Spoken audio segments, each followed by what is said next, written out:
Greetings and salutations. This is Rick Koppel coming at you from Denver, Colorado, from the Not a Linux Guru Guy channel once again. Yeah, you might notice a few changes. That's because I got some Christmas presents. It's my holiday edition. I should wear something holiday-ish, but I don't have anything to wear actually. So, I mean, I have things to wear, but not that Christmassy stuff. Yeah. Anyway, today we're gonna I'm gonna give you a brief glimpse of my goodies that I got for Christmas, so you can see why I'm sounding better, looking better, all that kind of stuff. And also, we're going to take a look at KD Plasma desktop to review that again. Got a couple of corrections on the KD Plasma thing. And I think we're going to take a look at another Linux distro today. Put on your hats, and we'll do all that real briefly on the other side of the intro.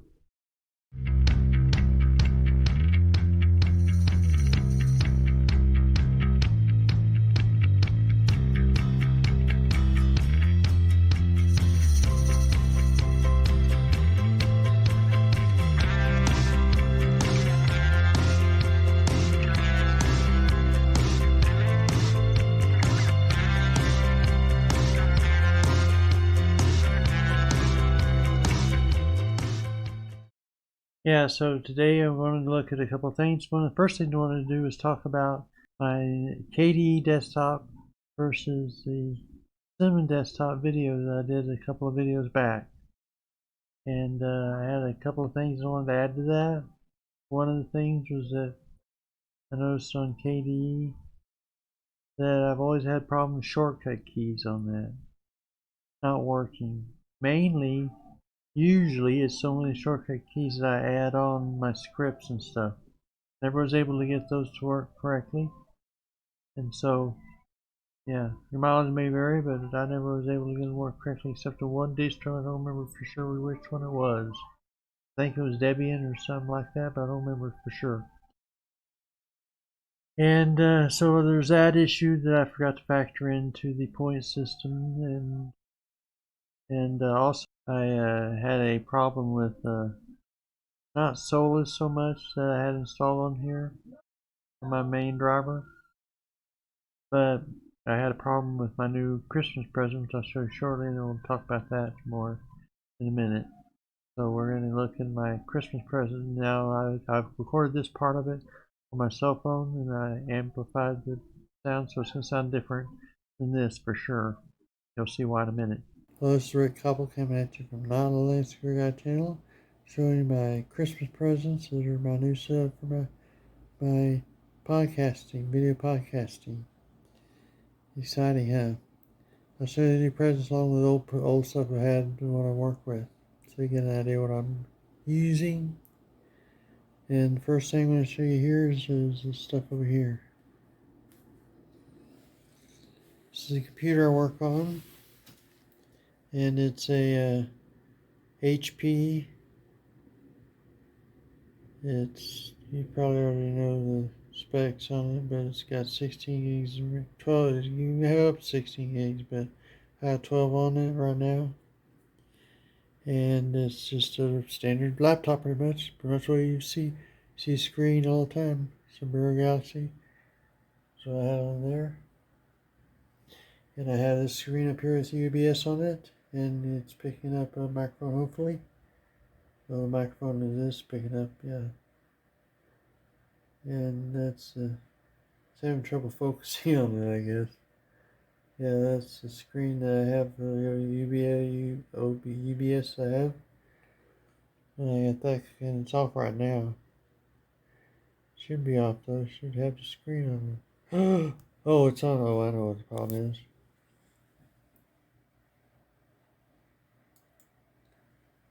Yeah, there I am. And there's the farm, Blue Bonnet Farm over in Marble Falls, Texas. That's where I took that picture, that photo.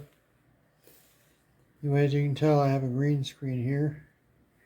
Show you that. This is one of my Christmas presents. If I can get back far enough you can see it. Yeah, just sits on the back of my chair like that, and it's a green screen. It allows me to be in all sorts of awesome pictures that I've created and stuff like that. So that's good. And this light ring is also another thing that I got as a Christmas present. Able to get my webcam clamped into it like that. And that's webcam I've been using for a while now. Well, ever since I've been doing this channel, for sure. Another expensive present I got was a compressor condenser boom microphone. Yeah, it's cool, isn't it? See my Acer laptop in the background there, the one I use put test distros on, that kind of thing. So yeah, I also got I have another webcam. This is the webcam I got for Christmas too. And the reason it's in here is because the GPU isn't able to handle the high resolution this one puts out. And it doesn't exactly have the right aspect ratio. See the Christmas tree in the background? Christmas time is here. Anyway, yeah, so this setup I have in here. You got this keyboard and mouse, and the computer's down over here. And it plugs right in TV. So that's that Christmas present. I got that webcam, this green screen, this light ring, and this camera, all for Christmas. Thank you, everybody that was able to provide that for me. Look forward to using it, and so hopefully I'll sound better and look better.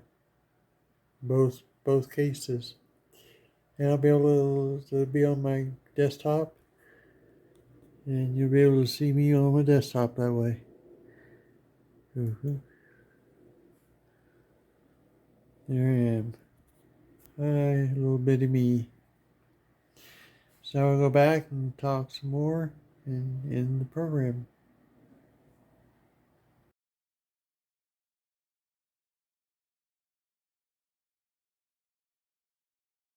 So that's what I got for Christmas.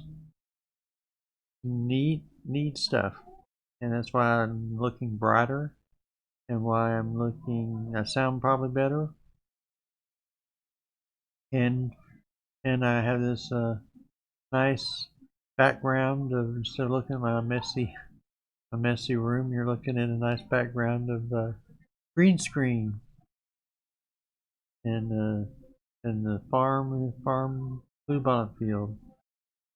And now I am going to be able to put myself on my KD desktop and my desktop and see what I look like there too. So yeah, we can view the things together. KD desktop issue with the shortcuts that I had problems with.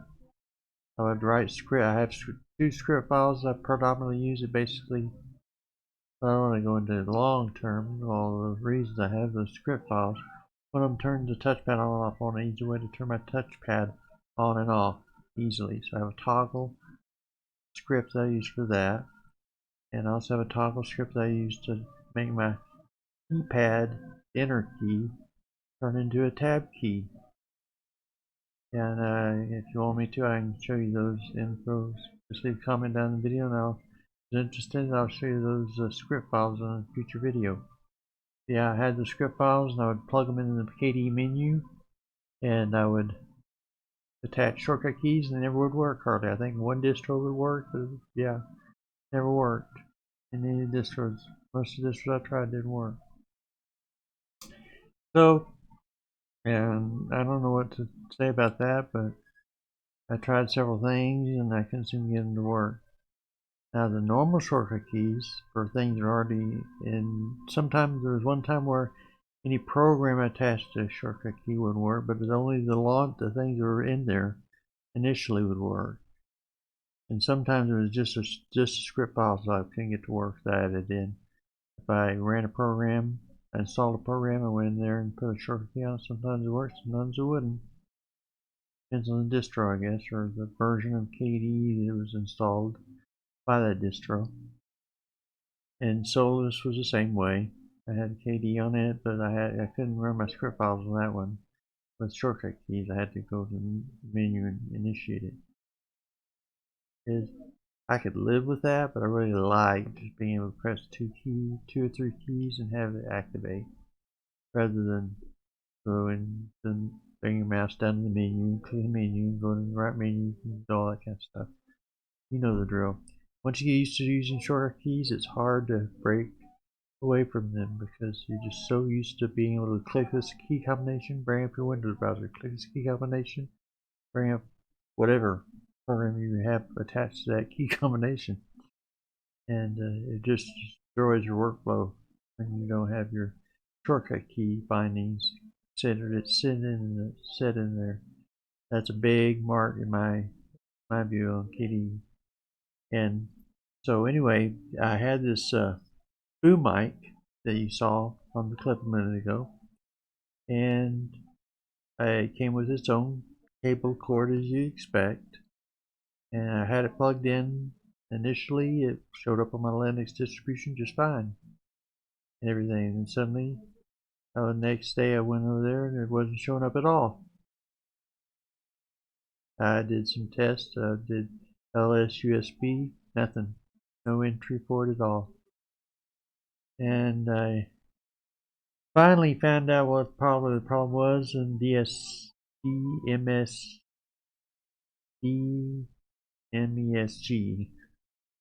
D messages, I assume it stands for device messages and stuff like that. And so I looked in that, did that, output it to a file, looked in the file so I could easily browse and look for what was in there. And lo and behold, they gave me the solution right in there. Yeah, it said that my bad cable, question mark. So I checked it. I happen to have another. Basically, this microphone here uses a printer cable. Okay, yes, it or staple connection and the little USB micro thing. So that's good. So I happen to have a printer cable lying around that's unused since my printer is a network printer, and I go over the network to it. So I don't have it plugged into anything right now other than the internet routers and stuff. And so I got it and plugged it in, and lo and behold, it showed up. Bing, it showed up ever since. Yay. So I figured that part out. It was a bad cable. In the meantime, before I figured that out, I was afraid that maybe a program I installed had done some to the system settings, and I couldn't figure out what it was. And so I was looking in vain for that, which I would look forever for that and never found it, since it was the cable was a problem, I mean software. So I figured at the time, since maybe it had something to do with the software settings, and I thought I'd just wipe the whole distribution out, start over, and see if that didn't fix it. And so I decided what I was going to install. I wanted something that I knew worked. I was tired of trying all these different distros on my main computer, having to reinstall and reset everything over and over again. So I decided to install my old trusty Linux Mint with Cinnamon Desktop on it environment. And that's what I did. Lo and behold, it didn't work. It did for a brief moment, and then that's when I found out the cable problem issue. And so I said, well, I've already installed Linux Mint on my computer, and I know I like Cinnamon, and the shortcut keys work like a dream now. So yeah, Solus was a good distribution for me. I still have it installed on my computer out there, computer out in the living room, and it'll be our gaming family computer. And meanwhile, I'm going to have Linux Mint on this one. Probably try and stay on this one for a while. I'm tired of hopping around and reinstalling everything. So that was my experience with Linux Mint and Cinnamon Desktop and KDE. Back to Cinnamon, back to Linux Mint, as you'll see here in a minute.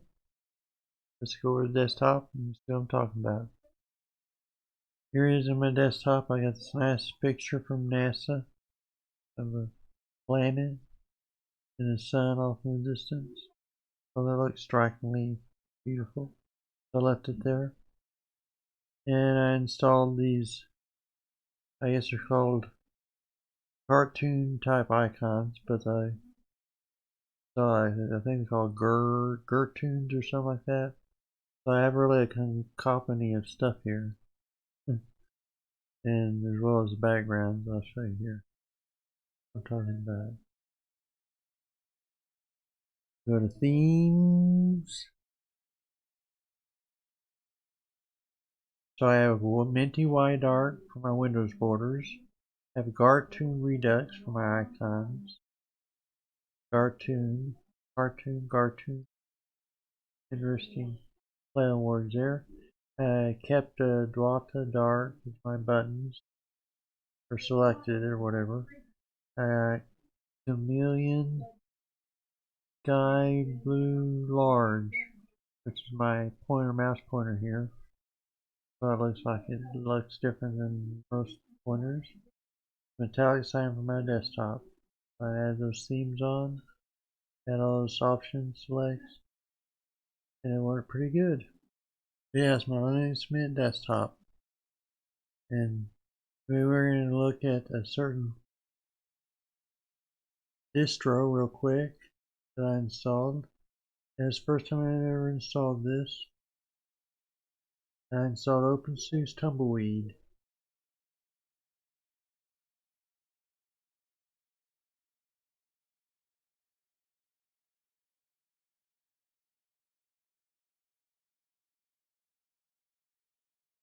I'll expand this to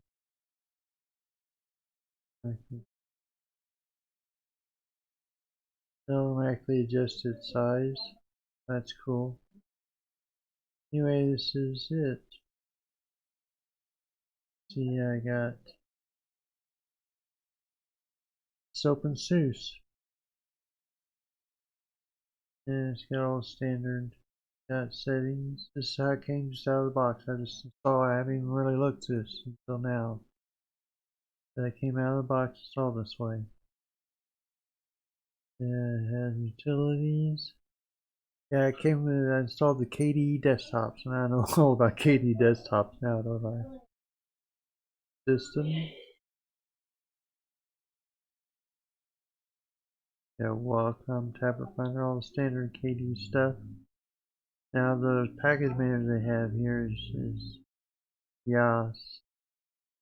I haven't even tested out package manager even. And yeah, LibreOffice, Ocular, Steve Editor, KP, K, and F, not the VM. Multimedia's got a VLC media player. I of course installed the other one. Internet, it comes with Firefox. And for your browser.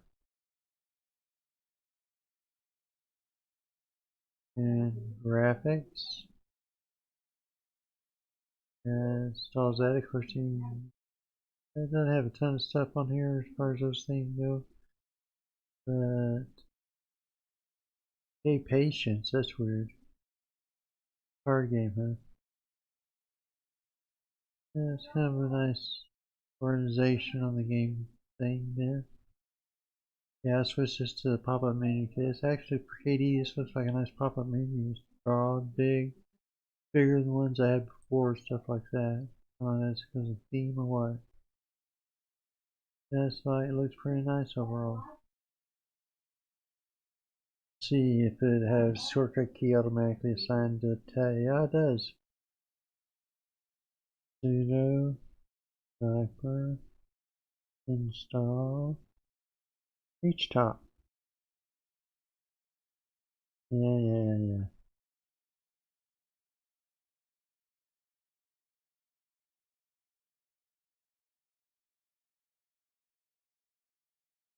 There it goes.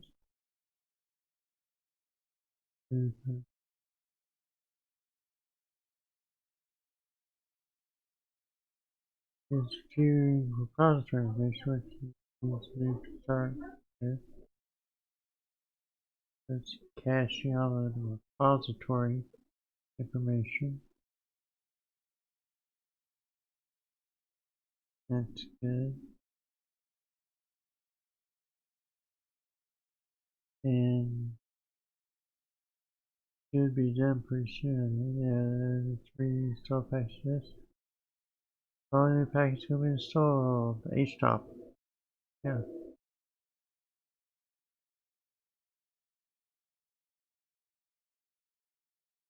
Like that it guided me through that process a little bit when I didn't know what to do, what package manager they're using, that kind of thing.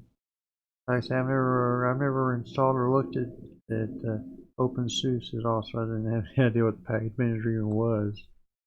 ZYPPER is the name of the package manager.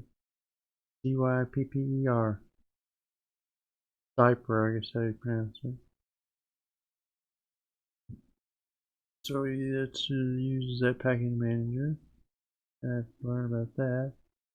And Zyper. And there you find out all about Zyper.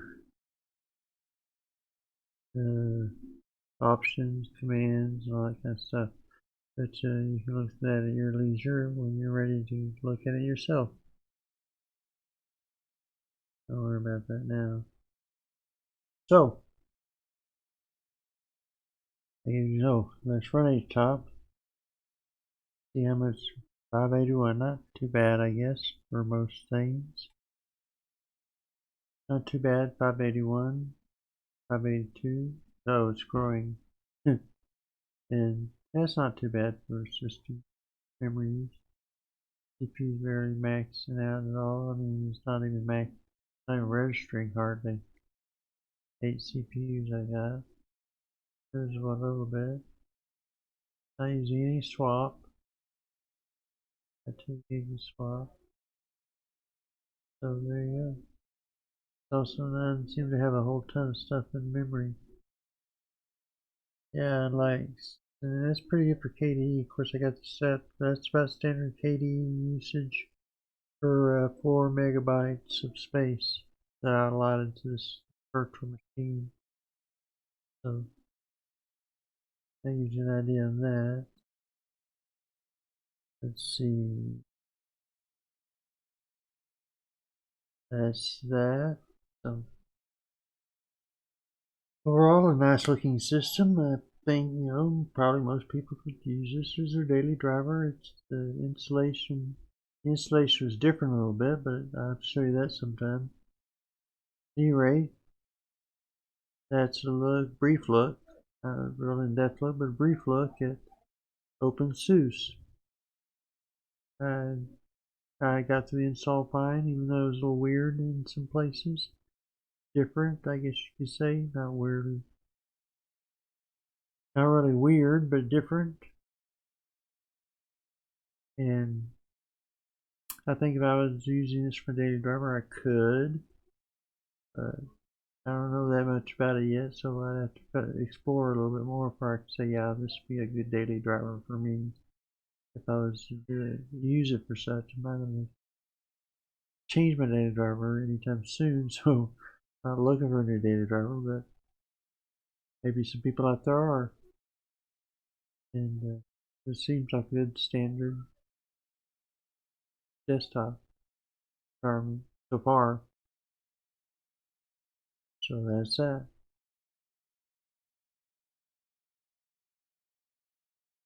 Okay.